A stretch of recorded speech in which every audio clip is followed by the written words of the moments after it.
Thousand Cranes, set in post-World War II Japan, is the story of Kikuji Mitani, a young man who is invited to a traditional tea ceremony hosted by Mrs. Chikako Kurimoto, a former mistress of his deceased father.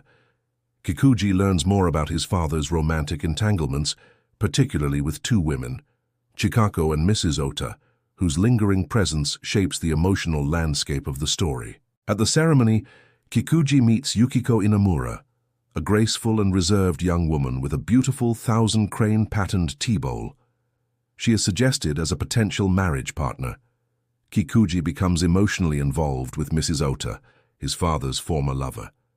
Their relationship is tinged with guilt, nostalgia, and a sense of inherited passion. Overwhelmed by shame and emotional conflict, Mrs. Ota takes her own life. Her death casts a shadow over Kikuji and deepens his emotional confusion. Kikuji then becomes involved with Fumiko, Mrs. Ota's daughter. Their relationship is complex, marked by shared grief, attraction, and the burden of their parents' past. The tea ceremony and its utensils, especially the bowls, serve as symbolic vessels of memory, emotion, and legacy.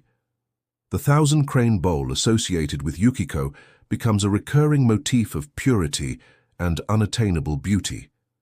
Chikako continues to interfere in Kikuji's life, pushing him toward Yukiko while criticizing Mrs. Ota and Fumiko.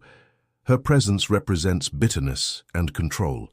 Fumiko, burdened by her mother's death and her own conflicted feelings, gradually distances herself from Kikuji. She returns the tea bowl that belonged to her mother, symbolizing emotional closure. Kikuji is left alone, emotionally adrift. He reflects on the tangled relationships and the legacy of his father's affairs, unable to find resolution or peace. The novel ends with Kikuji contemplating the tea bowl and the memory of Fumiko. Her fate is left uncertain, and Kikuji's future remains unresolved. The story closes on a note of quiet melancholy and emotional ambiguity.